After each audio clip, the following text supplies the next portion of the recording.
In a post-truth reality, who will save the world, uncover the mysteries of the universe, and build a vast multimedia empire to rival the likes of Genghis Khan? Join these two Aussie meat robots as they thrash out the weird and wonderful, the classified and supernatural, as well as their own inconceivable adventures on the podcast you had to have and never thought you needed. It's time for Hidden in Plain Sight. Can you believe this is part 5 of Prague? Part 5. We did go into part 5. This is going to get up to 6 episodes for sure. I'm praising everyone that stayed with us on this journey. 2 weeks in between.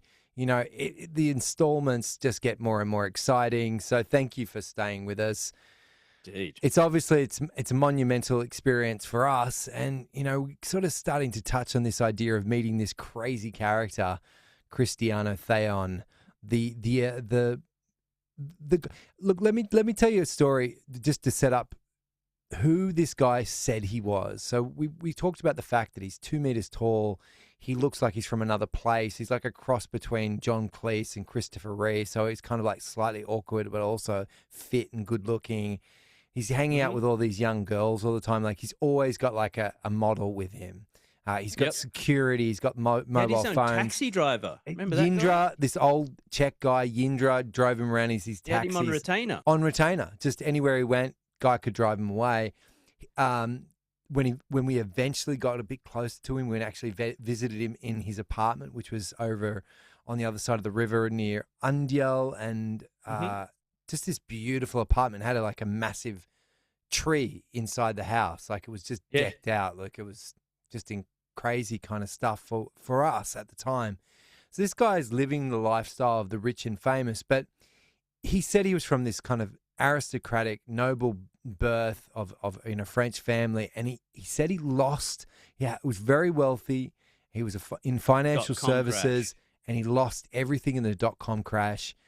And he said to me that he got on his knees and he prayed to God for a second chance, and that we were his second chance. Yeah. That until he met us, he knew what he needed to do with his life, which was to share our music. That's right. With the world. He also said that he was in entertainment, then wasn't in it, and this was also his way back in. So that was kind of also setting us up for.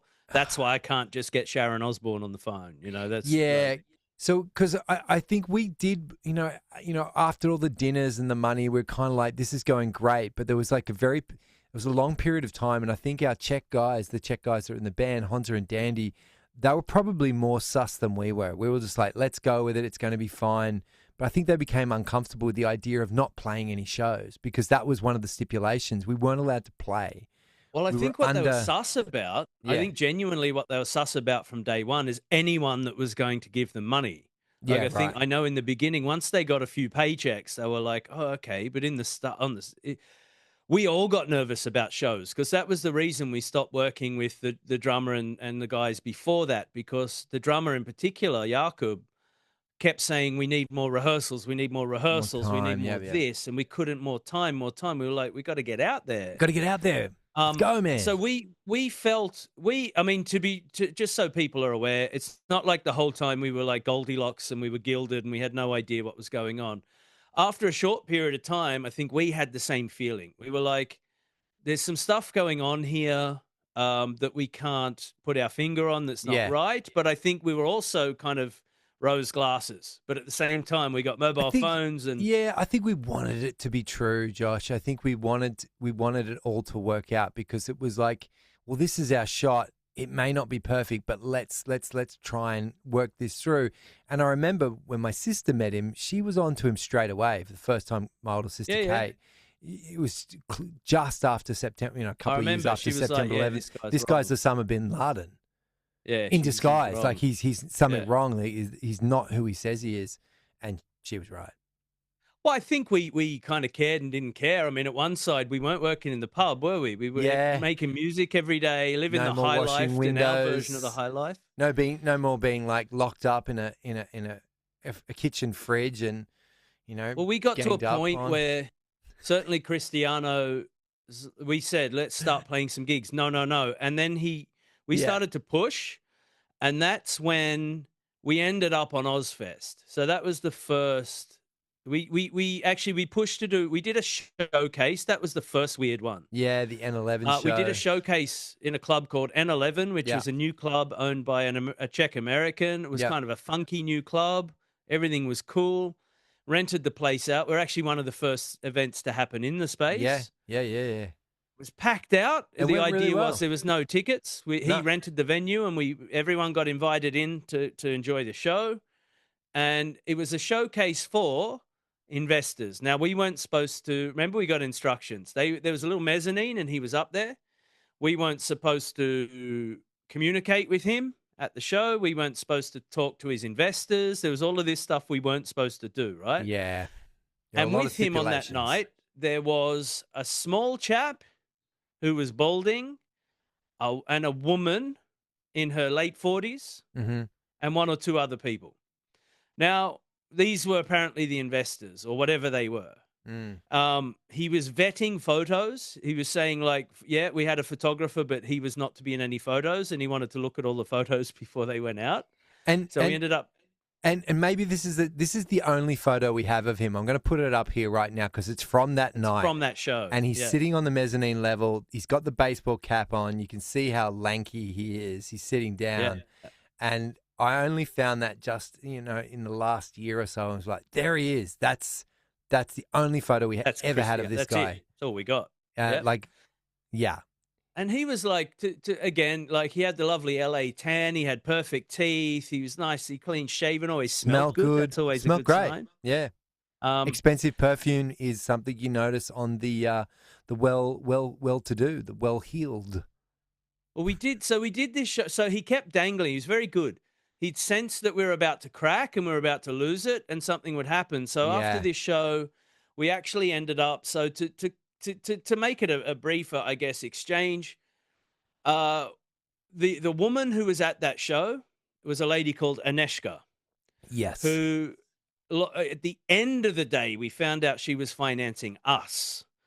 So we didn't realize that at the time, but I do remember that. So we did an 11. We only ended up doing a couple of shows. Let's just pause there just on the shows, because I think this sets up the interesting concept of a con job, right?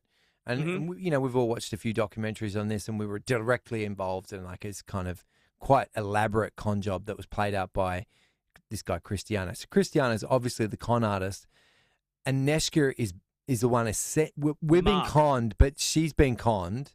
She's the mark. She's the mark, and we're the patsies.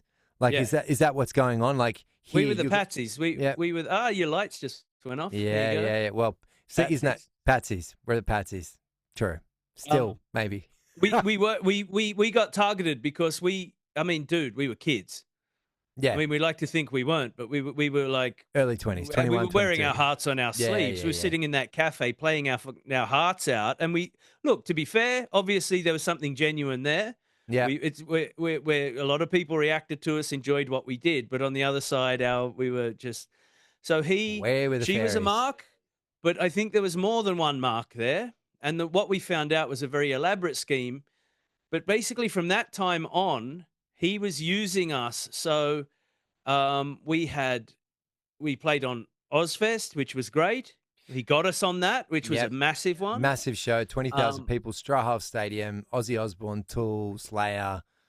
Yep. He brought Robert Porkett into our rehearsal room. Now, Robert Porkett was the biggest promoter in Czech Republic at the time. Yeah. So he was the guy who was bringing in Lenny Kravitz, Guns N' Roses. It was called Interconcerts. He was the guy. He was the big guy. Metallica. Yeah. He was any big internationals was Interconcerts. Yeah. So Robert Porkett came to see us play, spent 5 minutes, buggered off, and then we started to get a couple of these bigger shows, which was great. Yeah.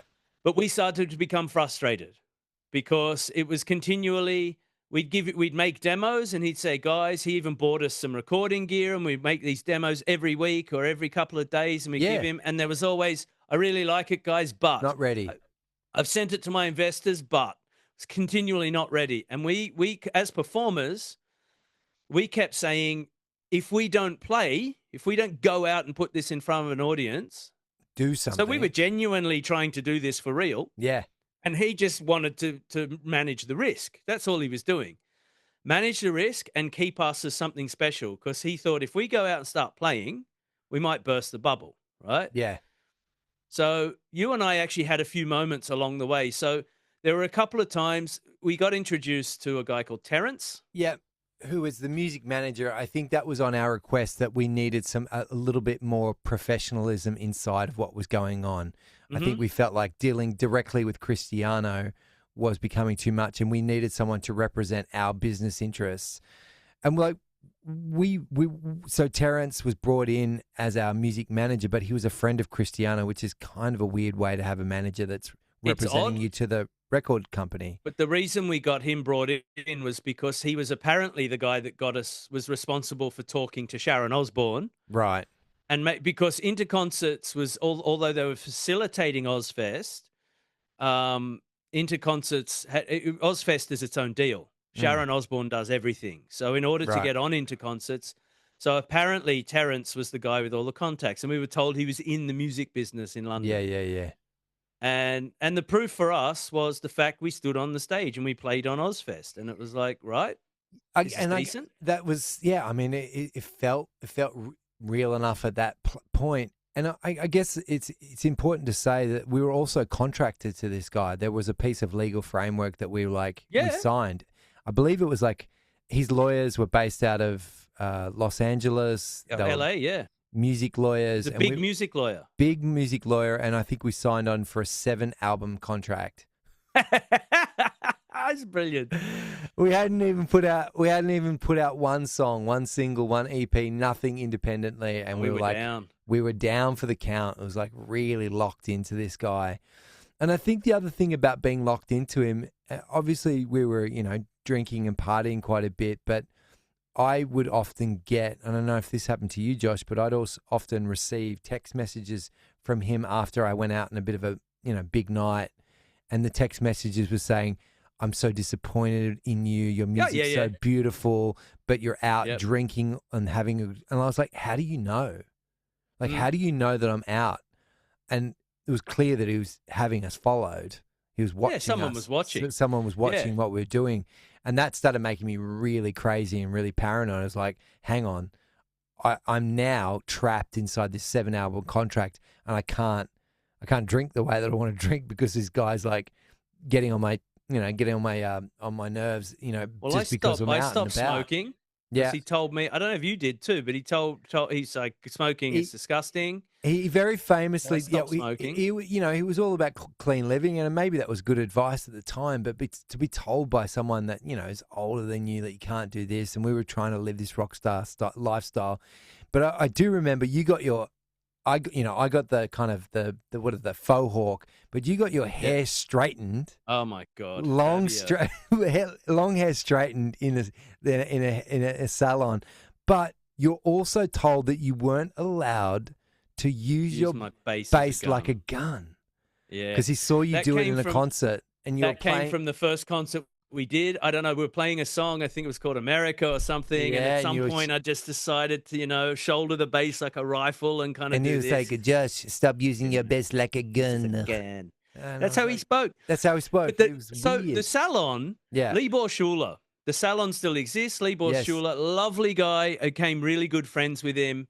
And he was very famous hairdresser, like really well known hairdresser, and stylist and for the stars. Stylist, and that time in Czech Republic, let's say the homosexual scene was quite underground still, like full on. Like we come from Sydney, where it's all like above board. Yeah, we've got the gay and lesbian Mardi Gras. I mean, that was my first job. Was on the 1998 bloody gay and lesbian Mardi Gras show. Yeah. Like that's Sydney, and for Czech Republic, it's very much an underground. It was. So at that time, like it was literally those little clubs underground that had the door and it had a little rainbow sticker on it, and it would have a window, and you'd knock on it or ring the buzzer, and a security guard would look at you and go yes or no. I think in many ways it's kind of quite the place was quite conservative, coming out of communism. Oh yeah, conservative in some ways and not. Later. Like it's only 10, 12 years. After. Yeah. So but Libor was fabulous. I used to go with him to a place called, was it Rainbows or Friends? Yeah. Or Rainbow Friends. I loved it. I would go to this place, and all of the guys, I don't know why, but they were just, I was getting hit on all the time by all these guys. So there's Josh, lots of Czech guys and foreign guys. I'm dancing on the dance floor. Look, I think the So Czech people. I loved the atmosphere because I'd genuinely never gone to a gay bar until that point, and I was like, these things are great. It's very flattering, and the music's great, and everyone's having a good time. And the thing I will say is that Czech people are genuinely quite beautiful. They are, like, don't you think? Don't you think you'd have to say that, like, they're like, you kind of walk around, and you're like, whoa, everyone's really good looking here as well, and it's. Or maybe I'm a bit wrong on that. Especially like, okay, if we look at it this way, there's that European model thing. So we've all grown up of Czech models with Vogue magazine or all of these things, and you've got that Eastern European look that's kind of, you come through Ukraine, Russia. Yeah, so you got that vibe where voluptuous lips, and very fit, because fit I bodies, think very tall people as well. Yeah, and the diet's changed over time, but especially back in the day, there wasn't a lot of fast food around. There wasn't a lot of sugar going on, so a lot of people, obesity was very low. Yeah, nationally. Yeah, and there's just a fit level of fitness, and you get these women, like you just see, let's say, lots of women like this. You go, wow, there's lots of beautiful people, really, really beautiful people here. Yeah. And not to say there's not all around the world. We don't want to get no. I don't think we want to get into that, but we kind of did. But yeah, well, yeah. But for us, look, I mean, maybe there's something to be said about, like, I don't know, that particular place, but it is fascinating how that plays out. I remember turning up in the place and he's like, wow, maybe that's just because it's different. Who knows? I think so. It could be. But look, that going down that whole thing, we actually produced, I think, without a word of a lie, we probably wrote between 100 and 150 complete songs. Yeah. In that period of time. They're all on mini disc. We rejigged the songs a bunch of times. We had a ton of ideas. We became very productive. We became very proficient at what we were doing because we were spending hours every day playing together. So the band was tight. Band was tight. We smashed out a couple of live shows. I mean, for a band that didn't normally play, we stood up there on stage and played beside some of the greats that are still playing now that are massive, and we cut our... And recently passed as well. You know, Ozzy left us last year. You know, like, it's pretty crazy, man. Like, we were literally I was standing in the cafeteria having a chat with Mike Borden from Faith No More, just going, hey, man, good gig. Yeah, nice. What are you doing here? Oh, I'm playing here too. Like, do you know what I mean? It's got what Robert Trujillo's just over there, and it's just like, I fucking embarrassed myself with Robert Trujillo, and then almost got us kicked out. Trujillo. Jeez, did I just mispronounce that? What? It's the Spanish. You can say Trujillo. In Mexican or Spanish, Trujillo, because the gringos say jalapenos. Right. Okay. Yeah. I got it. So Robert. I was a massive Infectious Grooves fan and Suicidal Tendencies. And I remember we had a trailer full of our rider, which for some reason we were drinking Corona beers. We were living in one of the best beer countries in the world. And we thought we'd show it up by drinking, like, stupidly expensive Mexican piss water. So we were there with Coronas. That's a big call. Mexicans don't drink it. Like, this is the funny thing. Do you know the other, like, because I don't drink it. I don't drink anymore. I haven't drank for a long time. We had some friends over the other night. I'm like, you know what? I should probably buy some beers to offer people when they walk in, and, like, because it was a hot day. I bought Coronas. Oh, I just don't know. I don't know what beer to buy. I'm like, what do you get? Or get some Coronas. That's classic, isn't it? You got to get a bloody. It's almost as bad as buying Crown Lager. Is it? Is it that bad? Is that a social faux pas? Don't buy Coronas for people. So here's something for everyone. Yeah. Well, people say it's girly, or it's that beer you drink on a really hot summer. No, you can't say it's girly. Look, it's 2026, Josh. You can't say that kind of stuff anymore. It's outrageous. I don't say it. People say it. I hear it. A lot of people say. A lot of people, not me. I'm doing Ricky Gervais. A lot of people say it. What I learned from my Mexican flatmate, which was really funny. Because, you know, Corona, you're supposed to... What did he say? Yeah. Put the slice of lemon or lime in the Corona, and everyone puts the lemon, you rub it around the top. Yeah. So he says, gringos, gringos, because he came from the town where the brewery is for Corona. Baja and he California. Said Yeah. the Corona where you get sorry, the Corona you get from the brewery is different. So if you're Mexican, you go to the Corona brewery, there's a type of Corona that's different. It's not an export. Yep. Then you have the export. And he said, all you gringos are stupid. You're putting lime in it like it's something fashionable. The reason that we use lime or lemon is because it's so humid and hot, it'll get rust around the top from under the lid. So when we pop the lid off, we'll get a bit of lime and lemon and just clean off the rust. The rim. And we're sitting there putting wedges in it and stuffing it in. Like this is the style. And he's like, it ruins the beer. Yeah. Yeah, right, I still remember that night that Arturo had us all over for dinner and cooked us a Mexican feast in your apartment together, and it was just everything from scratch. The tortillas from scratch, beautiful. Mate, what a legend! Certainly not Tex-Mex. It was proper Mexican. No, it was proper Mexican and a real character that's still around. I wonder where he will pop up in this next adventure. Who knows? So, all right. So there we are. So coming from that, I remember embarrassing myself with Robert Trujillo because we were drinking tequila and Corona all day, and I really it was sloppy. Anyway, I won't go into it. Then later in the day, come on, what did you do? Oh, look, I had half bottle of tequila in one hand and a 6-pack of Coronas with 1 or 2 missing in the other. Yeah. And I saw Robert Trujillo coming off the stage. He just played. Yeah. And I was like, I'm such an ego. I'm like, this is my moment to grab him. Of course, this is the appropriate moment for some twat from Australia who's clearly wasted to go and trap. He was so nice. I had all of these great things I was going to say, and I was thinking I need to give him a demo, and I need to get. So and he comes and he's here, and I say, "Hi, great gig, tequila." That's all. That's all I got out. Did he have I froze. He just went nah. He just looked at me and went, "Oh, thanks so much, man. No, I'm okay. Thank you. Have a great day," and just moseyed on off. You messed it up. There. That was your one shot, man. I didn't get anything coherent out. Yeah. And I'm. Do you want to take a smack out of my tequila bottle that I've been dribbling in? Look, it's understandable. I think people can relate to the fact of being overwhelmed by that kind of star power. Like if you meet your idol and you're standing right there with them, you're gonna have that moment. I call it holding the watermelon. It's like it's that kind of moment where you're just standing there and you've got this. It's like holding this massive piece of fruit in your arms. It's so awkward and uncomfortable, and there's nothing you can do about it. And you're just standing there, and everything you say sounds stupid. Like the jacket is too tight. Everything's just weird. It happens to everyone, man. But I guess when it happens to you, it's more tragic. I guess that's the essence of comedy and tragedy. Later on, I was having a play wrestle. Ozzy Osbourne had his own compound inside the backstage compound, and our trailer was right near the fence next to where they had their toilets inside the compound. Yeah. And Ozzy's trailer was right across from one another. So I remember I was having a play wrestle with our guitarist. Yeah. And we're up against the fence to Ozzy's compound, and I got him, and he's on my back and whatever. And there was one of those kind of flimsy, plasticky, thin metal chair things. So I've just, as a joke, I've got, I'll throw it at you like a wrestling move. And I threw it just over the fence, not to hit him. Yeah. And it went over the fence. At the same moment, no one's seen Ozzy all day. The door opens and Ozzy comes walking out the bloody thing, and the chair almost hits him. Oh. Yeah.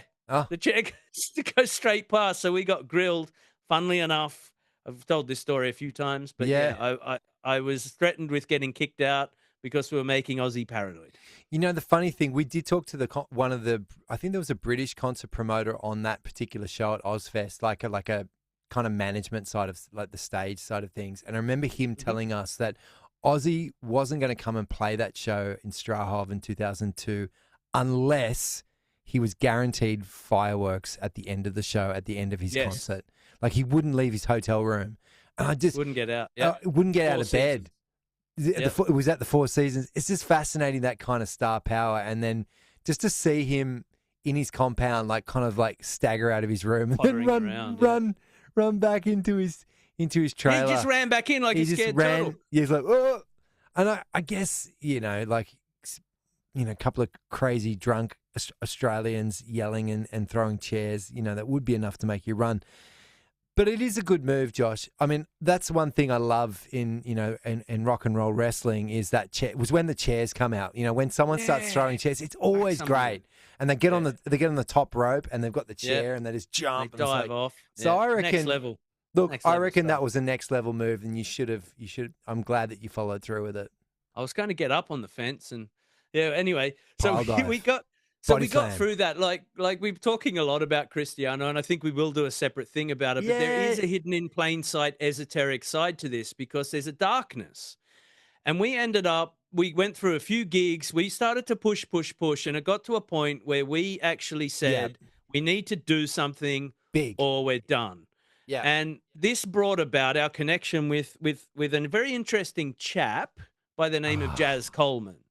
So Jazz Coleman.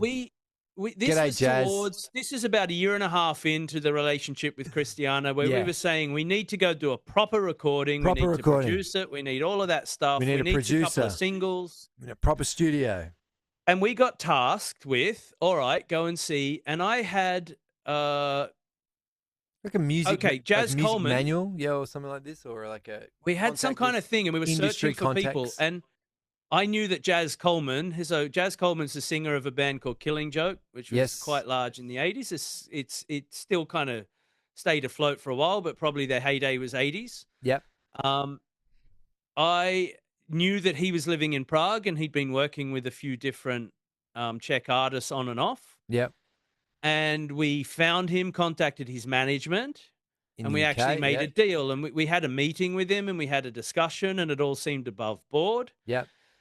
So a deal was struck. And at the time, Killing Joke was actually recording an album with Dave Grohl. So they did an album called, maybe self-titled, or was it called Asteroid? It had a single called Asteroid on it. But anyway, they'd made a deal with Dave Grohl. Yeah. So Killing Joke was kind of moving about the place as well. Because obviously, I think it was the guys from Nirvana and Dave Grohl were fans of Killing Joke in the 80s. Like they were fans of that style of punk. Was that the reason why he played on the album? Yes, but I also believe, if you go into it a bit further, there was a possible pending lawsuit against the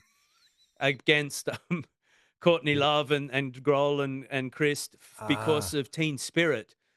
Now, I don't know which. There's a pretty famous Killing Joke song. Is it the 80s or one of their songs, Born Living in the 80s? Down, down, chicka down, down, chicka down, down, chicka down now. And it's pretty much the same riff. So, right. So they did go say, hey, you play on this song. There was a deal struck.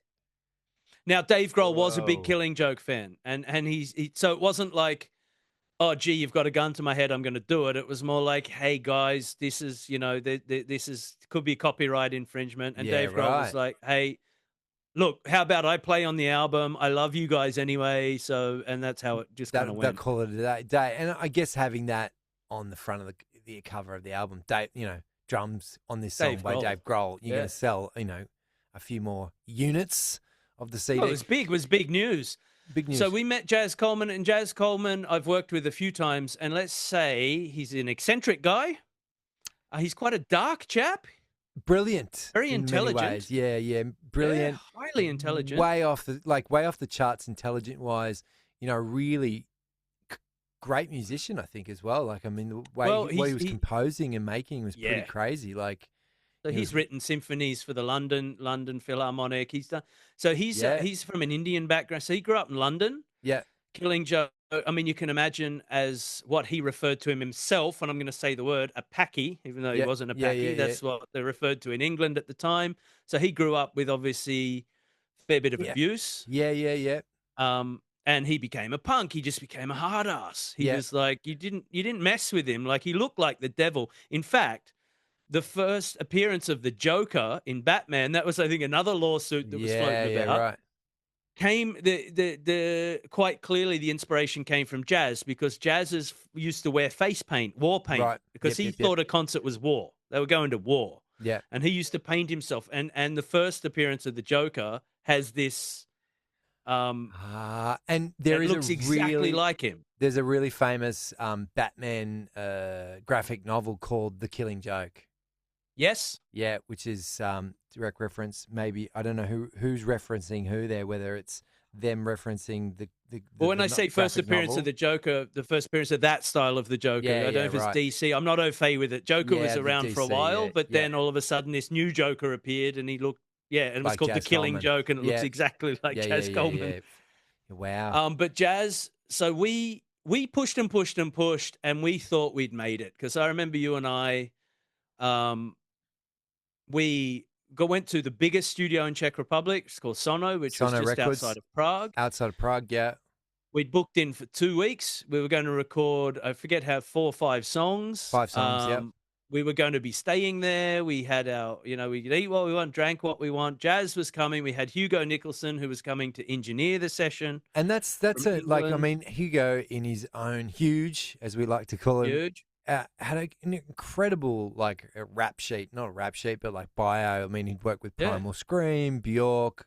Who else did he like? Tons of people. Tons of folks. So we got these two British music industry like heavyweights coming in to make an album with us, cut an album with us, for us to break into an outside of Czech Republic. We felt like we were kind of trapped where we were. We needed to get to London, to another part of Europe, and really break and get out there. And this was it for us. This is it. This is the big deal.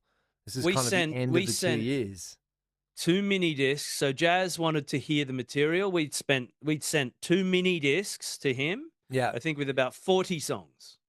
Yeah, and we needed to whittle that down to 4 or 5, of which he did, and kind of basically pulled the whole style apart. We ended up, it went in a very different direction. That's true. But Jazz at the time was a big drinker, and he's the kind of guy that only sleeps a few hours a night. Yeah. So it was really weird, because he would be turning up. So he was going back and forth to Prague. He wasn't staying with us. No. And he was getting to Sono at like 6 a.m. And there was a bar at Sono, wouldn't open till like 10 or 11. He'd have his Scottish assistant break into the bar so he could drink, and didn't steal anything, write everything down. But just so like they'd worked out how to get into the bar. Anyway, that was cool. Hugo Nicholson was actually, at the time, I think we encouraged him to fall off the wagon. Or the whole session, he was on the wagon, and Jazz had already spoke. His management actually had said, and Jazz, like, don't encourage him to drink. He's blah, blah, blah. I don't want to, I hope we're not spilling any secrets here, but that ended up changing by the end of the session. We're all having a great time together. So it was only we got the recording process done. Yeah. I remember a classic moment where we wanted Cristiano to come out to the studio, and he wanted to hear what we were doing. Yeah. And he had no idea how the session was unfolding. So we'd gotten to the point where we'd recorded drums and bass and guitars. We'd done the vocals. I don't think we'd done backups and stuff. We just got the main vocals done, maybe some backups. Yep. Cristiano came to visit us, and I remember one of his favorite songs was Woman. Yeah. And there was another song that he really loved. But either way, I remember him walking into the studio. It was a moment where the demons meet. So Jazz is sitting back. Jazz looked like he looked like a devil when he put those eyes on and really growled at you. You were like, this guy looks like a bloody devil. Yeah. So he sat in it just quietly in a chair in the corner, just sat there, not doing anything, not moving. Cristiano comes in, the big guy, a white T-shirt and his blue jeans, and all right, play it for me, and we play. And he's standing there listening. He's looking very concerned. And the song stops. And he said, and we're like, and we're vibing. We go, and he's just like, you love it? Yeah. Could somebody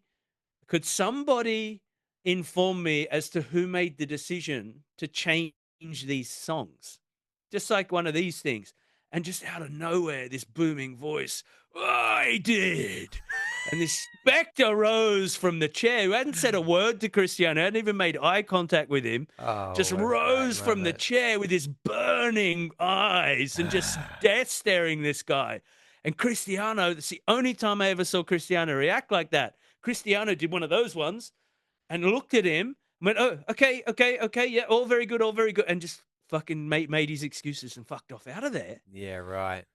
And we were like, so I remember the moment, you and I, the first day we got to Sono, we unloaded the van, we were starting the next morning. Jazz dropped by to say hi and tell us what time he was coming. Hugo Nicholson was in his apartment upstairs. And we sat in the bar. There was this beautiful little bar restaurant there. You and I, we sat down and we just we ordered a couple of beers, maybe a shot, a little bit of food. And I remember that feeling. We both looked at each other and we went, we've made it, dude. This is it. It's happening. It's happening. And the euphoria that we both had, I remember looking into your eyes, you were looking into my eyes, and we literally went, it's all happening. Like it's the all U2 happening, thing, bro. Coldplay thing, everything that, like, we doubted it, we doubted him, but we're here now. It's all going. And foolishly enough, we thought just by being there, that was it. That was it. That was the last, I can say that's probably the most euphoric moment from that year and a half. And that was the last moment before the bubble burst. Yeah. Because that feeling went very quickly from that to absolute disappointment and chaos within about 5 days. Well, it's interesting you say that, because we're just about to wrap up this particular session. But I will say, I do remember that moment, us looking at each other. We got at the day one of recording. We got through the 2 weeks of recording. And right before we started the mix process, we got to do some, what you would call like a major overdub with the Prague Philharmonic Orchestra. Yeah. And that was the song, Love Song. Love Song. And we Proud went of that song. And we went. What a moment that was. We went into studio, and we were introduced as the composers of that particular composition. 30 string players, 2 French horns, with an arrangement that Jazz had written for them to play on our track. They took their bows, they tapped them on the music stand, and it was just electric. And there we were in this unbelievable, beautiful studio with this enormous and highly experienced group of classical musicians playing on a song that we wrote, on an acoustic guitar. And it's fascinating that that's where we got to. And that was like this I feel like that was like the highest point that we could have reached on that journey. We played at Ozfest. We played at a charity benefit. We played in front of TV cameras. We played on all these different shows. We'd had all these moments. A lot of crazy stuff had gone down. But this point, standing in that studio and looking at all those musicians playing our song, for me at that point, I was like, it doesn't get standing in a room where you've got, because it's a beautiful song, it's a ballad. We got to find it and share it, link it somehow. But it's a beautiful ballad, and just being in the presence of 30 musicians playing this sea of notes that just washes over you. I remember just the whole energy shooting up out the back of my spine, and I felt euphoric. I was like, "This is incredible." I mean, if I ever get the chance and the opportunity to record with a group of musicians like that, like it is truly magical. Just to the level of, like, we all know like how much work goes into being good at anything, but when you're a classical musician playing with one of the best orchestra bands in the world, that's the creme de la creme of it's the top, it's the top. And so to be a couple of dodgy Aussies playing in this band, to be with the best of the Aussie best, Meatbots. Aussie Meatbots was pretty great. And it was the night before the wheels, everything fell to shit. Everything just fell apart.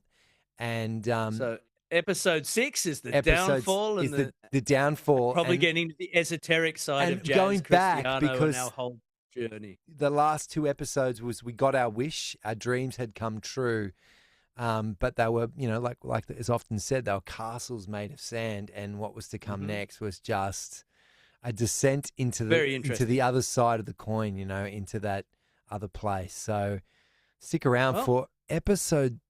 Are we going to say 6? Episode 6? It's a good number. It's a good number. I like it. All right. See you soon. All right.